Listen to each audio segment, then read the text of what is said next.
Today's daf we're going to be learning is Bava Kamma daf pei. We're a little off the topic of Bava Kamma these days. So we started with this Behema Daka, and we're going to get off on a bit of a tangent today. Today's daf is sponsored by Razi and Larry Jaffe in loving memory of Razi's mother, Dita Mulrad, Yoba Fega Bat Menachem, on her 8th yahrzeit. Although she's gone 8 years, Nana continues to inspire us all daily by recalling her elegance, generosity, and sharp witticisms. Born in Simchat Torah, she always smiles and exuded simcha to all who knew her. Okay, now we're going to get started with our daf. We ended right at the end of the daf. We were in the middle, if you remember. We started with this issue that you can't have small animals. You can't raise them in your house if you live in Israel, or on your fields if you live in Israel, because there's a concern that, well, the main concern is that the animals will eat. Problem is, what's the issue there? So there were two issues. Number one, they're going to eat in the fields of others. And since in Israel, the majority of people are Jews, that's a big problem because they're going to end up stealing from Jews. And number two, which is maybe really number one, it should have been, which is they're going to destroy the yeshuv, the land. We don't want anything to destroy the land of Israel. This is we're going to get into one of the Zionism here about the strength of the land of Israel, how it's different from other places, although we're going to debate that a little bit further on, and the importance of the land of Israel, and therefore not destroying things that are growing in the land of Israel. So because of that, one can't have small animals. Well, that creates a big problem. What about, what if we need meat, right, to eat? So it's true, the small animals, and that's why we distinguish small animals, big animals. Big animals we need for working, okay? And they're very necessary. So they couldn't make a gzera on the community and say, listen, no big animals. I mean, how are we going to plow? How are we going to do anything?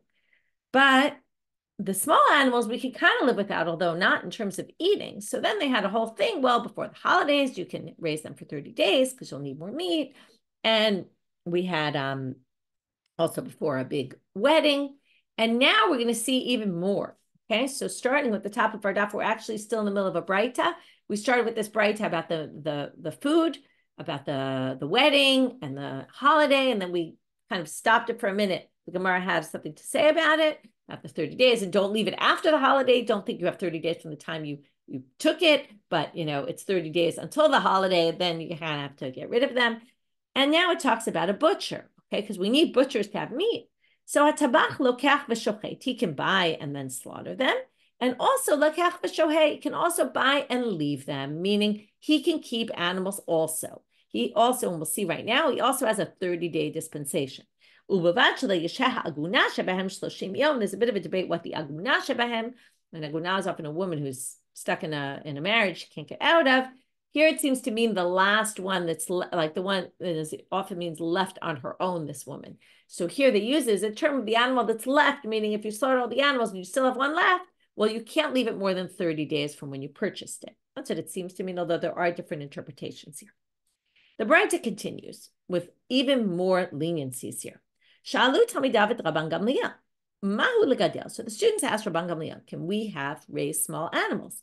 Amar lehem mutal. He says, yes, it's permitted. That's strange, right? Didn't we just say it's forbidden? Didn't the Mishnah say it's forbidden? So the Gemara asks, Vahatznan, doesn't it say in our Mishnah, Ein megadlin? So how did Rabban Gamliel permit them? What they really asked him was the following: Ma'u lishhot? Can we leave them for a little while? Not really raise them, but can we buy them and leave them for a little while? Amar lahem mutal. He said, and then he said to them, yes, you can. Ubilvad shelo tetzeh v'tireh ba'eder ela koshra b'karei hamita. He says, listen, you can only do it now. He didn't say this, but they assume what he meant was, as long as it doesn't go out and graze in the fields, as long as you leave it tied to your bed, and I assume this was just a possibility, but it meant as long as you make sure it doesn't go out and graze in the fields, then you're fine. So if you protect it and keep it in a protected space, then it's okay.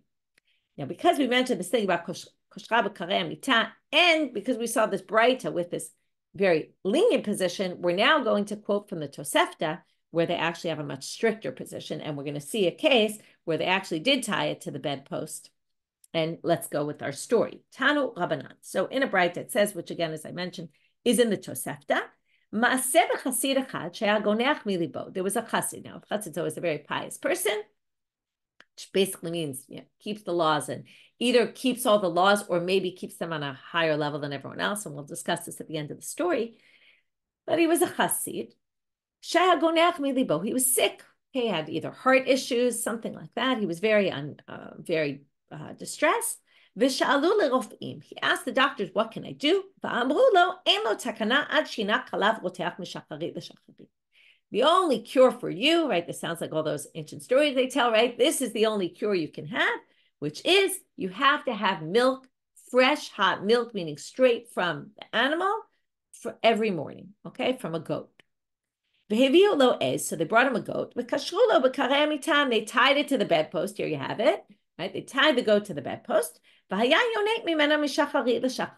and he would drink from there every morning. This sounds like a fine story, right? I mean, he did what he was supposed to. He tied it to the bedpost. According to what we just learned from Rabban Gamliel, the way we understood Rabban Gamliel, that should be totally fine.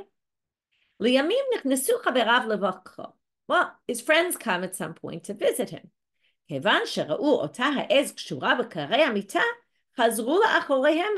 saw this goat and they stood back and they said, there's a thief, an armed robber, that's what they call it, in this house. And we're going into his house. Okay, why is an armed robber? Armed is a bit extreme. But the goat is theoretically a robber, because what does the goat do? The goat goes and grazes and eats in the fields of other people. Now, number one, it was tied to the bedpost. Number two is for health reasons. Now, they obviously, I'm assuming they didn't know it was for health reasons, but that doesn't even seem to be important here. We're going to have to discuss that soon. Yes. So, and then they said, I'm not going into this house if he keeps this, what kind of chassid is this if he's got a goat in his house, which is going to basically, I'm sure, end up stealing from other people. So then they checked into the history of this chassid and said, but what else has this guy done? He must be a not great guy. All they found was this one sin. Now notice they call it a sin. They call it an avon. They don't say this was permitted to him because his life depended on it or something like that. And not only that, afhu b'shat mitato amal yodea ani she'em bi'avon ela avon oto ha'ez. He says on his deathbed, he said, I know that I only have one sin. It's the only sin I did in my life, which was I kept this ace in my house, and because I went against the words of the rabbis. Okay, my friends, which he means the rabbis. This is a very strange story because it seems like what he did was okay, but yet the story is saying it was a sin. And either you could say he was a chassid, and chassidim keep themselves in a kind of higher, they have higher standards. And because of that, he actually did something wrong in his book. In other words, maybe by the letter of the law it was permitted, but first of all, you see how it caused a problem of what we call maris ayin, right? That, the way other people are going to look and see. And maybe he had to keep himself in a higher standard because people looked at him and we're going to learn from him. And, maybe it was allowed to keep tied to the bed, but who knows, when someone sees it tied to your bed, it doesn't mean, they might think, you untie the goat at some point, and it could create this bad example for other people. That's one way of looking at it. The commentaries all start asking this question, but, if it's pikuach nefesh, he was going to die. Well, first of all, it's a debate. We don't know. Was he going to die, or was it what we call a cholesh she'ein bo sakana? Maybe he wasn't in danger. So can we learn anything lahalacha if we don't take the approach that this was lifni mishurat adin? What the expectation here was beyond the letter of the law because it was a chassid, but maybe this was the law and he was really transgressing. It calls it an avon. Then we have to get into, well, there's two tracks. We don't know the details. Again, we have to fill in details. Either he was going to die, in which case you see that for pikuach nefesh, this isn't allowed. Now, I thought anything is allowed for pikuach nefesh to save someone's life. So some of the commentaries say very interestingly, and you could get to a certain halachic conclusion here, the pikuach nefesh permits anything but not stealing other people's stuff. And since the goat theoretically could have eaten in other people's fields, you're not allowed to save yourself at the expense of others. We actually had this discussion come up recently. That's one possible way to see it. Another way is to say, no, maybe he was a cholesh she'ein bo sakana. He wasn't in life-threatening danger, and that's why. But even there, all sorts of things are permitted. And this is only a rabbinic decree. So it's a rabbinic decree because maybe your animal will graze and steal from others. But first of all, he tied it to the bedpost. And rabbinic decrees are usually overridden even for a person who's sick, who isn't in danger. So this story raises a lot of questions. I'm kind of putting all the questions out there. You can, kind of come to conclusions as you see, or, or look up into the commentaries. So each kind of, what you see here is a story with a lot of missing details, which one could conclude halakhic conclusions depending on different halakhic conclusions, depending on how you read the story. Okay. I'm going to leave you more confused because I'm kind of putting all the different options out there. The Tosefta continues, again, in a more stringent position here, as opposed to the Braita that we started with, which was definitely more lenient. Amar Rabbi Ishmael, mi ba'alei batim shebegalil, ba'alei batim, he means the wealthy people of the Galil. Hayu beit Abba. Okay, my father's family was from the wealthy people in the Galilee. Umipnei machravu, and why were they destroyed? Shayu mar'in b'charashim. They would let their animals graze in the forest. Now that's weird. Didn't we say you could graze in the forest? Because that's not where people have their fields and stuff growing. It's more things growing out in the wild. That was number one. Number two, what they did, danim dine mamonot b'yachid. They would have judgments about financial things with individual judges. Okay, this is a thing that you're not supposed to have one individual judge. First of all, you can have a yochid mumche. They're a specialist. But even that, it's frowned upon because you should have multiple opinions so that you can have, in case somebody makes a mistake, right? There's always an issue. It's the same reason why pilots, it's very rare that pilots fly solo. There are some pilots that fly solo, but we're very careful about which pilots we allow to fly solo because of the concern for mistakes. Right? So likewise, when it comes to judgment, we don't like people to judge on their own, right? With pilots, it's usually two. In this case, it would be three because you have to have a case. One says one way, one says the other way. You have to have one to be able to decide which way to go. But in any case, they would do this on their own, which was not a good thing because it led to mistakes. Now we go back to our issue and explain what was wrong with going grazing, having their animals graze in the forest. Even though the forests were right near their houses, so theoretically it should have been allowed, but they had to pass by someone else's field on the way, and the animals would eat on the way, and that's why they were destroyed, he says. Okay, so again, what we saw today so far was this more lenient position in the Braita where we allowed for the holidays. We allowed for, right, there's certain dispensations made for weddings, for butchers so that they can sell their meat. And even, right, for individuals who tie their animals to the bedpost. Then we saw the Tosefta, which brought a story where someone tied to the bedpost, and it was considered a transgression. And Rabbi Ishmael, who basically said, my father's family were wiped out. It's a little hard to understand why he wasn't, but if he really means Beit Abba, really his father's, bit of a question there. I'm not going to get into it right now, but one of the things they did wrong was they did something which theoretically was okay, but because they passed through someone's small field and the animals would eat there, that caused their destruction. So this is showing the other side, how really we should be very strict with these laws. Tanu Rabbanan, another Braita. Okay, this is, first of all, what's interesting here is there's a lot of Tanaitic literature about this. That's the one thing we're noticing from the Sugya, because we're almost entirely reading Braita, other than a few comments of the Gemara in between to try to explain them. So for the most part, we're quoting Braita, which shows that this is a very big issue, which you can imagine why it was a very big issue. People needed animals, and yet the rabbis decreed no small animals, and kind of how do we relate to this? So that led to a lot of different comments about it.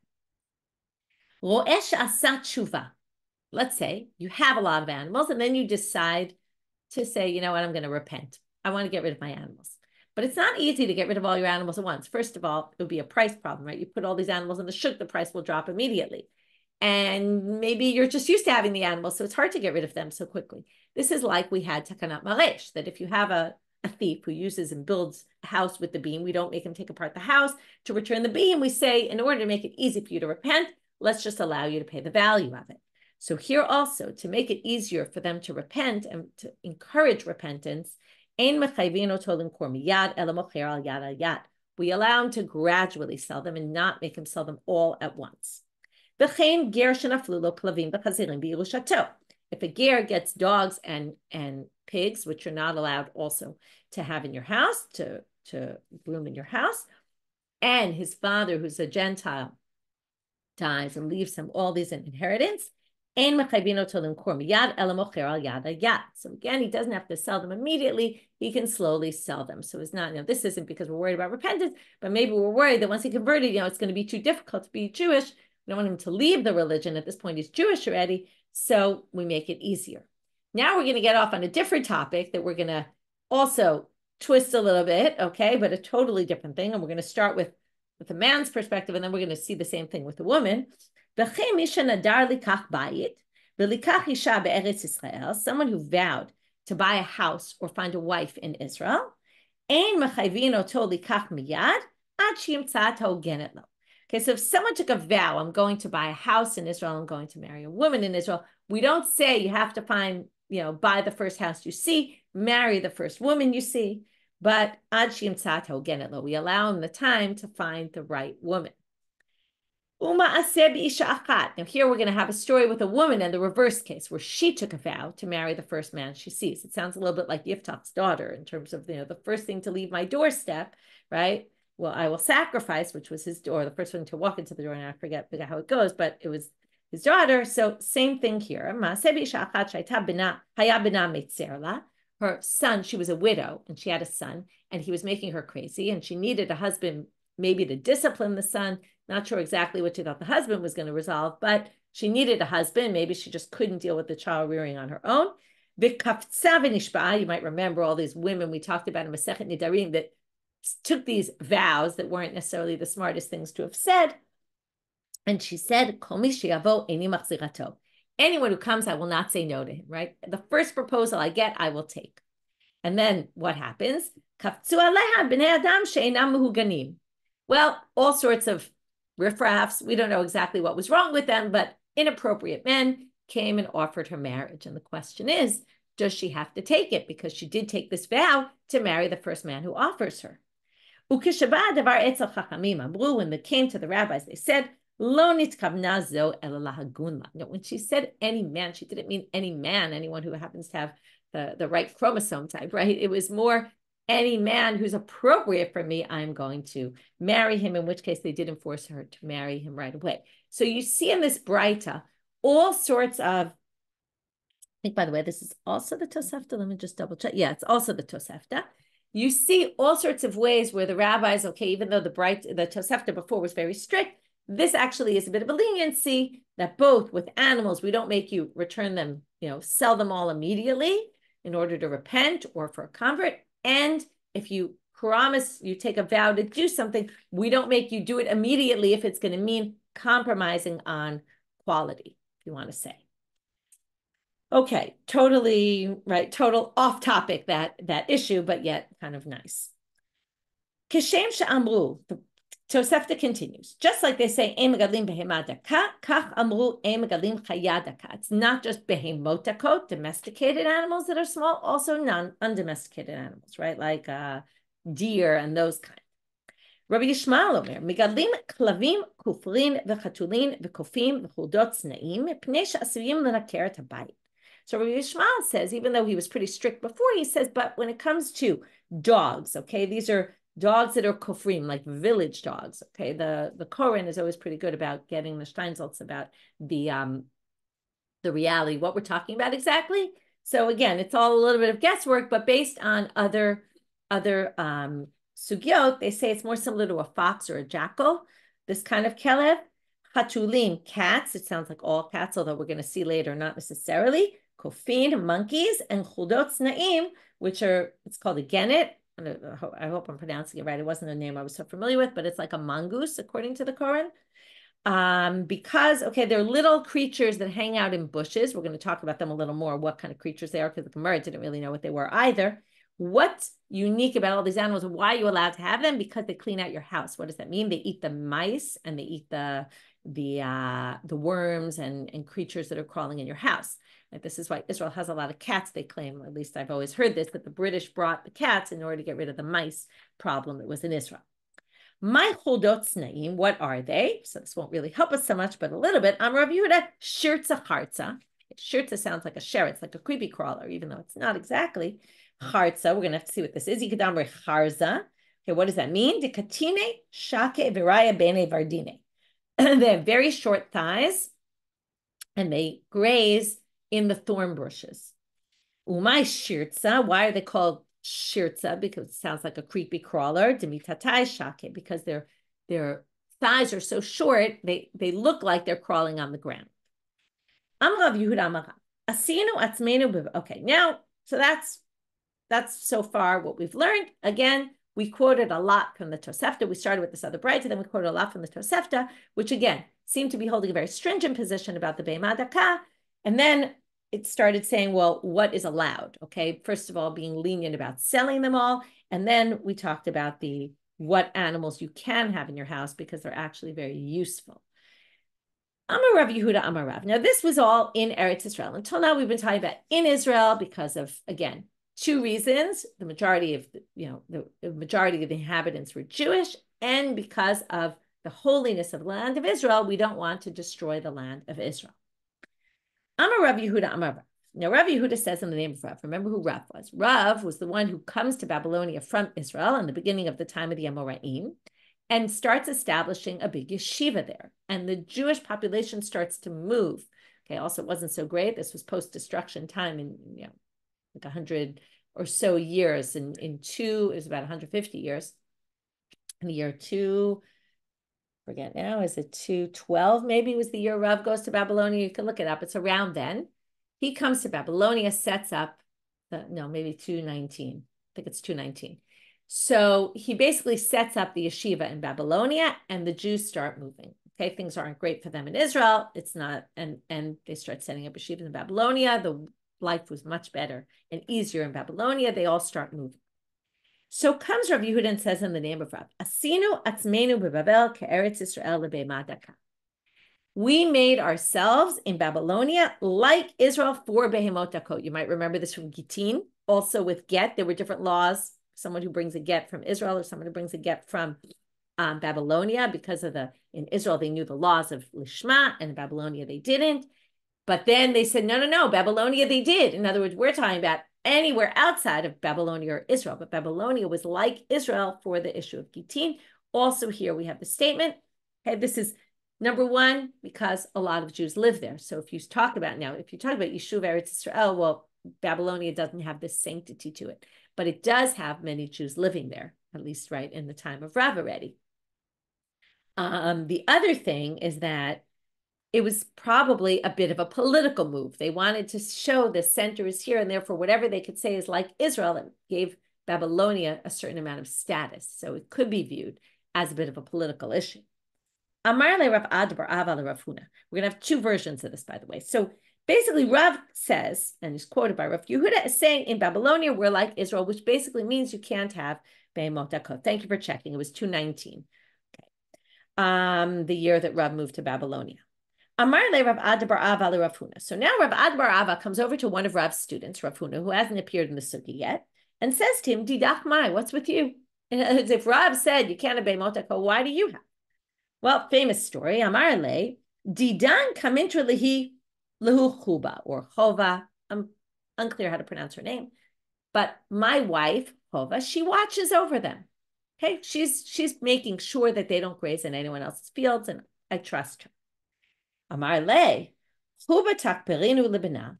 So Rav Ad bar Ava says Chova is going to bury her sons. Okay, which is viewed as a curse. Okay, although we're going to talk about a few different interpretations. One is that he said it as a curse. She'll bury her sons because she went against what the rabbi said. Some people say, which by the way isn't so fair, what about Rav Huna? He was part of it too, although I guess if she buries his sons, then it's a punishment for him too. Some people say that what he meant was, what, did she bury her sons, that she's got all this time in her hands that she could just watch the sheep instead of watching her children? And that it was kind of a question, which is, as we say, okay, we're going to see what happens in the story, which is she actually gets cursed. If he meant it as a curse, then it makes sense she got cursed this way. If he didn't mean it as a curse, we've seen this phrase in the Gemara before about kishkagaha yotze mipi shalit, that sometimes if you say something, it becomes a reality. Okay, so even though he didn't mean it to be a curse, but it brought upon a curse. And in fact, kulu shnei Rav Ad bar Ava, all the life of Rav Ad bar Ava while he was still alive, lo ikayim zara le Rav Huna mechuba. Rav Huna did not have any children from Chuba or Chova. And there's actually another story where Rav Ad bar Ava also curses Chova about this. And it was she was doing something else. And some people say it was a combination of events that caused it. Each one on its own wasn't so terrible, but the combination could be there were just two versions of the story, that everyone knew that he cursed her about this. The question is, what did he curse her about? Anyway, that's an aside. So that's one version of the story. Very harsh. Ikeda Amre, right? And it makes a lot of sense, by the way, that it would be viewed as a very bad thing, especially because she was married to Rav Huna. Rav Huna was a very big, prominent person. And even if you have a way to resolve it, it doesn't look good, right? It looks like you're going against what Rav said, and who are you to go against Rav? And people will learn from you, and they won't necessarily watch their animals properly, especially because the whole problem here is people don't watch their animals, and their animals eat, and it's just easier for them to let them do that, and it's a big problem. Some people say that Amar Rav Huna, and some people say it's Amar Rav, some people say it's not in the name of Rav. But Rav Huna basically says that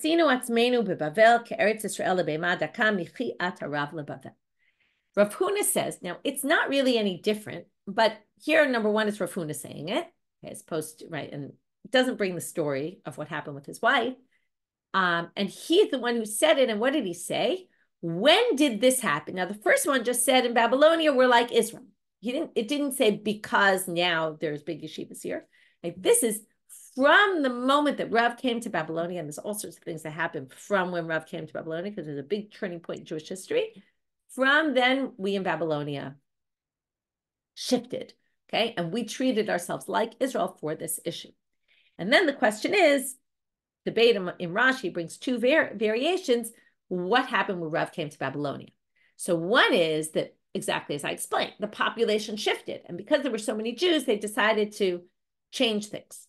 The other option is to say Rav just realized when he got there, in other words, was more that Rav looked around and said, hey, Jews have been living here since the time of Yehoiachin, which was in the time toward the end of the time period of the kings.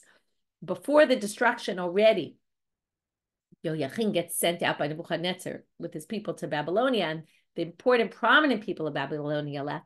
And some people say it was on account of them, that when Rav came to Babylonia and saw that there were all these prominent Jews living there, he basically said that we have to treat ourselves like Israel on account of what was in the past, not what became right now when I moved.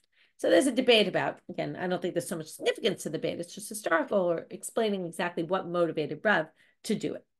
But either which way, it's because there's Jews living here, and it's the center, and it's a place of prominence, and therefore we're going to treat ourselves like Israel regarding this issue.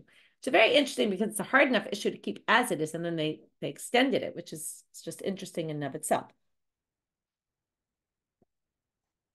Often they don't seek out to take zerot of chachamim that are already difficult to keep and extend them. Rav Shmuel Rav Asi, now we're going to hear a story, and this is going to relate. We're going to get a little off the issue of the Beimot Dakot and what's not allowed. Talk about the cats. Okay, so now we're going to have a story, a little bit of background before we get to them. So the story starts off with Rav Shmuel and Rav Asi, three great men of their generation. Iklu lebei shavua haben. They get to this party for the week of the sun. What does that mean? The week, W-E-E-K. Many people say this is, Rashi says it's a Brit Milah. Okay, it's the baby's a week old. They have a ceremony called Brit Milah, which we all know. It's a little bit weird why they call it a Brit Milah, but they were there going into a Brit Milah ceremony. But Amrela, some people say lebei Yeshua haben, for the celebration of the baby being saved from the mother's womb. Okay, do we know of any ceremony like this? Good question. So Rashi says it's a pidyon haben. Okay, it's mishtes shosin lepidyon ben habachor. And Yeshua is salvation, which is kind of like redeeming. So it's the pidyon haben, which is redemption of the firstborn son. Some people say, and this is one of the sources potentially for the custom that we have to do a shalom zachal. We do a shalom zachar, right? Friday night before the bris. Some people say that that's a party celebrating the fact that the baby was saved from the mother's womb, which, as we all know, is a huge miracle, and especially even more so in those days, that there was a lot of death in childbirth. So some people say that this is a source for a shalom zachar. Rav Lo, okay, that's not important for our purposes, although it's super interesting, because if you want to know where shalom zachar comes from, this is potentially an answer. So now we have a bit of a problem, okay, because we have these three rabbis standing outside and they won't go in. Why won't they go in? Well, Rav Lo Ayel Kamei de Shmuel. Rav won't walk in until Shmuel walks in. Okay, we're going to have to see why this is, because Rav is a greater rabbi than Shmuel, so why he wouldn't go before Shmuel, we don't really know. We'll see very soon. Shmuel, we're now turning to Amud Bet. Shmuel lo ayel kamei to Rav Asi. Shmuel won't walk in before Rav Asi because Rav Asi is a greater Torah scholar than Shmuel is. And Rav Asi lo ayel kamei to Rav. Rav Asi won't go in before Rav because Rav is a greater Torah scholar than he is. So we have this problem because nobody can go in because each one is unwilling to go before the other. And there's no combination that works here because Shmuel won't go before Rav. Rav won't go before, Rav won't go before Shmuel. Shmuel won't go before Rav Asi. And Rav Asi won't go before Rav. So what do? Man natra. So Amre, they said, man natra, who are we going to leave asked to wait? In other words, they won't go right before the other because it's not respectful. But if one of them waits behind a little bit, lags behind, and then walks in a few minutes later, that we could do. So who are we going to make? Well, natra Shmuel. We'll make Shmuel wait because he's the least of all the scholars, which begs the question, why was Rav insisting on Shmuel going before him? We'll get to that in a minute. V'nete Rav Rav Asi. And then Rav will go, Rav Asi will go, and then a few minutes later, Shmuel will walk in. V'nitrach Rav or Rav Asi. Well, why don't we just have Rav go, right? Why don't we make Rav wait? And then Rav Asi will go and Shmuel will go, and then later Rav will go. Or make Rav Asi wait. Shmuel will go first, Rav will go second, and then Rav Asi will come in later. Well, Rav Milta Ba'al Mahuda Avidle the Shmuel, Mishumahu Ma'aseh Delitye Adbere Rav Ale. Okay, so there was a story which we learned in Masechet Shabbat, you may or may not remember, but Shmuel gave some, Rav was sick and Shmuel gave him some sort of remedy, but he didn't know it was Shmuel and he didn't know it was a remedy and he ate it and he got sick, like it made him not sick, but it bothered him, probably bothered his stomach or something. And he cursed whoever did it to him. And then it turns out it was Shmuel, and it turns out Shmuel had done it for his benefit and he didn't realize that. And he felt bad about it. And he vowed to basically always give respect to Shmuel on account of that story. If you remember, Shmuel's a doctor in general. He's always giving medicinal advice. So because of that, they decided to have Shmuel wait because really Shmuel was the least of all of them. The only reason he was getting this kavod was because of the fact that Rav had cursed him. So therefore Shmuel was the one to wait. Okay, totally doesn't seem so important to the storyline, but in the meantime, adahachi bahachi, in the meanwhile, while they're deliberating outside how they're going to go inside, something happens. Ata shunra, a cat comes, this sounds like Chagadya, ata shunra, it's the exact words from Chagadya. A cat comes along, kate liyada diyanuka, and the cat eats the arm of a child, cuts off the arm of a child. Nafik Rav v'darash. So at that moment, while they're sitting outside debating what to do, first of all, it's interesting, they're outside Brit Milah ceremony for a child or some sort of ceremony for a child, and then comes, a cat and bites off the arm of some other child. And Rav says immediately, Chatul mutar lahargo, you can kill a cat, ve'asur lekaimo, and not only can you kill it, but it's forbidden to keep a cat alive or to have a cat in your possession. Ve'ein bo mishum gezel, and if you take a cat from someone, there's no liability for theft. You don't have to return it. Ve'ein bo mishum hasheva v'dala ba'alim, and you don't have to return it to its owner if it gets lost. So first, the Gemara has some issues. This is really two things that are four, right? And in each two things, number one, you can kill it, right? And you can't keep it. And number two, you don't have to return it. And right, it's basically you don't have to return it in two ways. If you steal it, it's not stealing. And if you find it lost, you don't have to return it, which are really one and the same. So the Gemara is going to say, if it's permitted to kill, then of course it's mutar to keep. You can't keep it. Well, you might have thought, no, it's permitted to kill it, but there's no prohibition to keep it alive. No, this is telling you it's actually forbidden to keep it alive, and it's forbidden to read these things in your house. Amre, they said also, if you don't have to return it if it's stolen, then obviously you don't have to return it if you find it lost on the street. So Amaravina le'oho. Well, he says for its skin. The skin, the hide can be used for something. So maybe you would think that, what's the problem with the cat? That it's dangerous. But once you kill it, maybe you have to return the skin to the owner because the owner can use the skin for something. But no, you don't. Okay, so now we have our story. Our story basically taught us that cats, you should be killing them. They're dangerous. Look what happened. To which the Gemara goes back to the Braita that we started with on the previous stuff, on the previous side of the page. Meitive. But here's a contradiction. Rabbi Shimon ben Elazar Omer, Megalim klavim kuflin, v'chatulim, v'kofim, v'chudot, tznaim, mipnei shasuyim l'nakeret habayit. Cats are good. They clean out your house from the mice and the rats and the worms. So it sounds like you can keep them. Lo kashya haba ukama haba chivara. So now they say it all depends on what type of cat. There's black cats and there's white cats. The black cats are okay. The white cats are the ones that are very dangerous. Bahama said Rav ukama hava. They say, but wait, the story with Rav was a black cat. So what do you mean the black cats are okay? That's exactly the one he killed. And now we're going to get into genetics. Hatam ukama bar chivara hava. It was a black cat that was born from a white cat.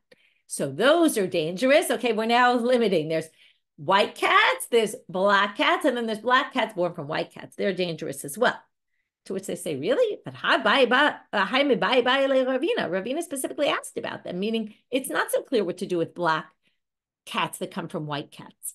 To buy Ravina, as Ravina asked, Ukama barchi varamau. We said, what do we do with these black cats that were born with white cats? Are they dangerous? Are they not? Are we allowed to have them? Are we not? And he didn't know. Now, if the story of Rav happened with that kind of cat and Rav killed it, then it would have been obvious to Ravina, who lived much later, what to do.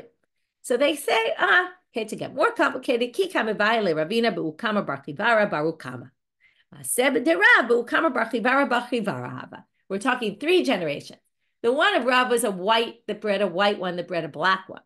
And the one from and the one that Ravina was asking about was a black that came from a white that came from a black cat, where it started as a black cat, then gave birth to a white, then gave birth to a black. Okay. Anyway, what we basically did from the end of the previous Talmud was just talk about the source that seems to allow cats and say, but there's another source, but not a Tanaitic source, but a Moraim who basically ruled that you should kill cats and you can't keep them. And then the question is, right, how do we resolve that? First of all, it makes a lot of sense because the Braita was written in the time of the Tanaim, where they were in Israel. And Rav had already moved to Babylonia when he's with Shmuel and Rav Asi. And therefore, it could be there are very different kind of cats in Babylonia than there are in Israel. Okay. Last sugya for today. Cheved bich bachan, siman. Okay, this is the siman. We have 3 simanim here. They're the simanim for the 3 options of who said the following statement in the name of who. Now, normally when you have statements said in the name of somebody else, it's usually 3 generations. In this case, we're going to have brothers stating, remember all the Papa brothers? So we're going to have 3 Papa brothers. It's unclear which 3. Okay, there's Chet, Bet, and Dalid. There's Bet, Yud, and Chet, and Bet, Chet, and Nun. So you see in each version, Chet and Bet appear. Okay, Chet refers to Rav Acha, because a lot of them start with Aleph, so they went with the second letter. Bet goes to Rabbi Abba, and Dalid is Rabbi Ada, Yud is Rabbi Chia, and Nun is Rabbi Chanina. Okay, it's all the second letters of their names. And basically, it's either in the order of Chet Bet Dalid, or Bet Yud Chet, or Bet Chet Nun. Okay, this is an aside. We're just going to read it right now. So Amar, again, they're all sons of Rav Papa. Amar, and there's something else weird about it. They should be called Rav and not Rebbe, because in Israel they didn't give smicha. We're actually going to get back to that soon. Amar Rabbi Acha bar Papa, Mishum Rabbi Abba bar Papa, Mishum Rabbi Ada bar Papa. Okay, so Rabbi Acha said the name of Rabbi Abba, who said the name of Rabbi Ada. The Amrla, some people said it was Amar Rabbi Abba bar Papa, Mishum Rabbi Chia bar Papa, Mishum Rabbi Acha bar Papa. Okay, that he said the name of him. Or Amrla, Amar Rabbi Abba bar Papa, Mishum Rabbi Acha bar Papa, Mishum Rabbi Chanina bar Papa. Okay, so these are all the names. I hope I said it right before. I see someone wrote something in the chat. I'm not sure what you wrote, but basically in Israel was the only place you were allowed to do smicha. Another difference between Israel and Babylonia, as we were discussing before. In Babylonia, they couldn't give smicha, and these were rabbis from Babylonia, so it really should be Rav. Okay. They said 3 things.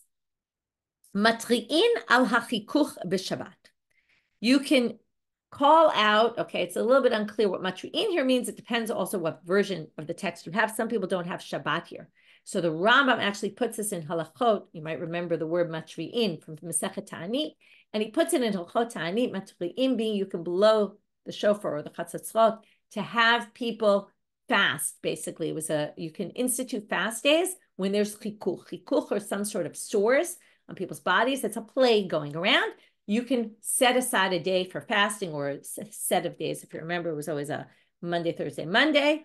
for fasting, for sores. Some people say you can do it on Shabbat. Usually on Shabbat, you don't pray for bad things that are going on unless it's really bad. And then you can do it, and these sores are really bad, and then you can do it on Shabbat. So our version has the word Shabbat here. The Rambam didn't have Shabbat, and therefore it appears in Hilchot Ta'anit. The second thing they said was a door that's closed doesn't open so easily. This is obviously a metaphor for something. We'll see what that is later. And what the relevance is, that an open door doesn't always open so much. And now we're going to see why this comes here, because we were talking about the importance of settling the land of Israel, so much so that you can't have animals that are going to destroy the settlement. This is something else. In order to settle the land, if you're trying to buy a house from a Gentile in Israel on Shabbat,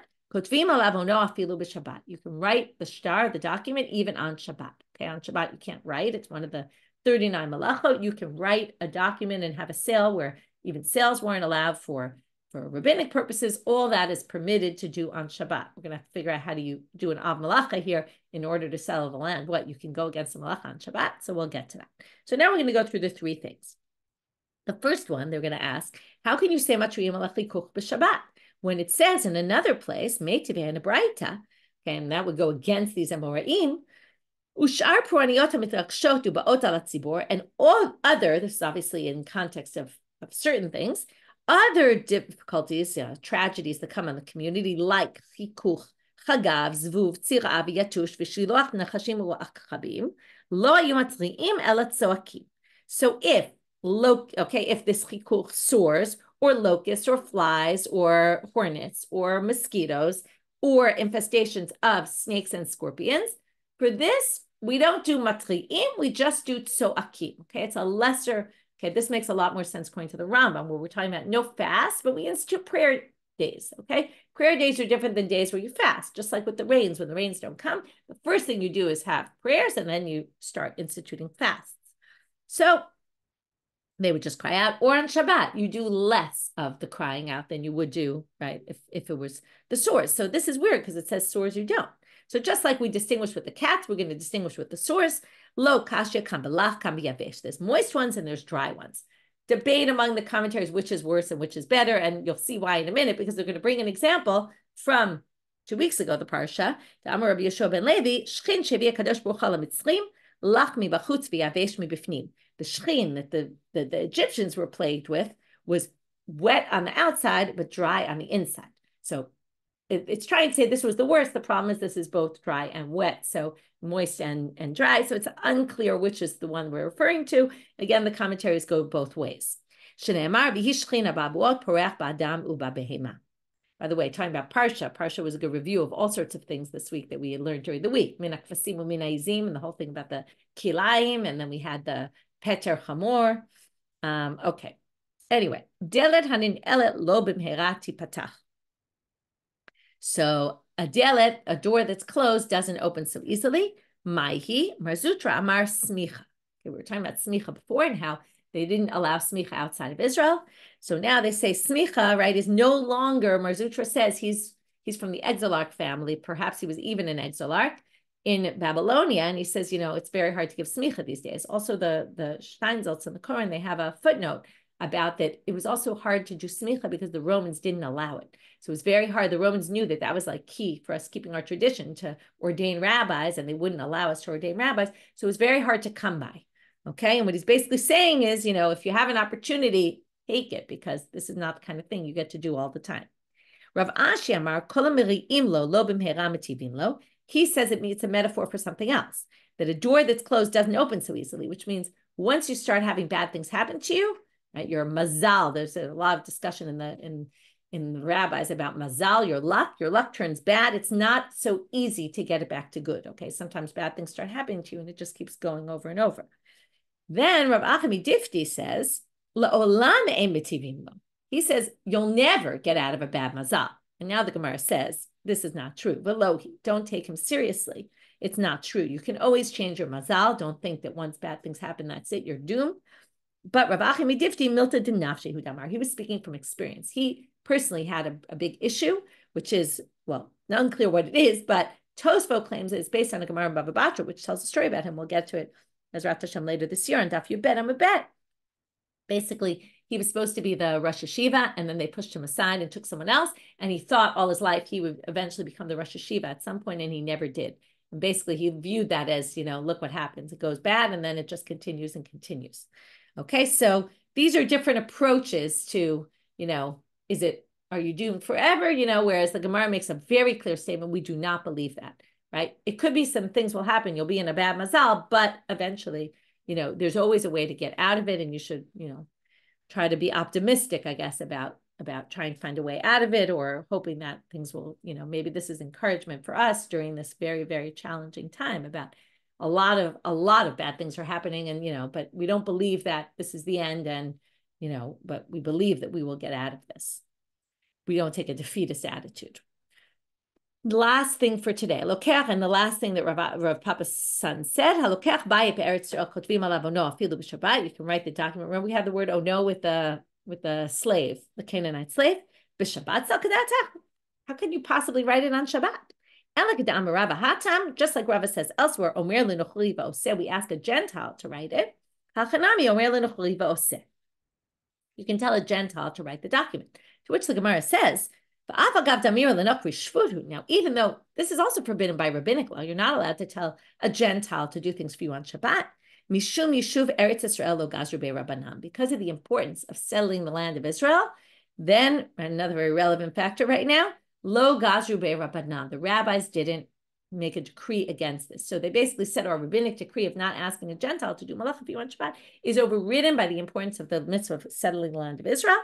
Amar Rabbi Shmuel bar Nachmani, Amar Rabbi Yonatan, halokech ir be'eretz Yisrael. Another halacha, if you buy a city in the land of Israel, in order to make it very easy to inhabit, kofin otali kach ba'derech me'arba ruchotea. You have to buy paths to the city in 4 different directions to allow people to come and settle it very well. Mishum Yishuv Eretz Yisrael, to make it easy to settle by these 4 paths. Okay, so we end with this importance of settling the land of Israel, and that's why we brought this in the first place. And I just wanted to point out that there's a really long Tosefta on this Amir l'shvut, Amir l'nochri, Omer l'nochri va'oseh. And when is it allowed to tell a nochri to do it, and in what cases? And as a whole, you can see it starts on this stuff. It's very long, and it goes to the next stuff. Whole big discussion. It's this huge topic, and we talked about it when we learned this about Shabbat, about what things are allowed to hint, to tell a nochri. It's not so clear cut. We all talk about a Shabbos goy. It's not the most clear cut halacha that you can just have a Shabbos goy do things for you on Shabbat. But this is clearly a case where we allow it. So again, we started with this whole thing, Behemah Daka, and what's not allowed, and yet we saw all kinds of ways they did somewhat permit it. On the other hand, we saw the stringencies like the Hasid and like Rabbi Yishmael, who basically was very strict about it and said, our forefathers were killed because of this. And then we went to this issue of other kind of things like small animals, and then we got to the cat and the contradiction between the story of Rav and what was said in the Breita, and then we got to these 3 statements that the sons of Rav Papa said. And again, only really one of them relating to our topic, which was Yishuv Eretz Yisrael. And that's it for today. Wishing everybody a Shavua Tov and B'sorot Tovot. Let's try to keep optimistic as the Daf tells us to.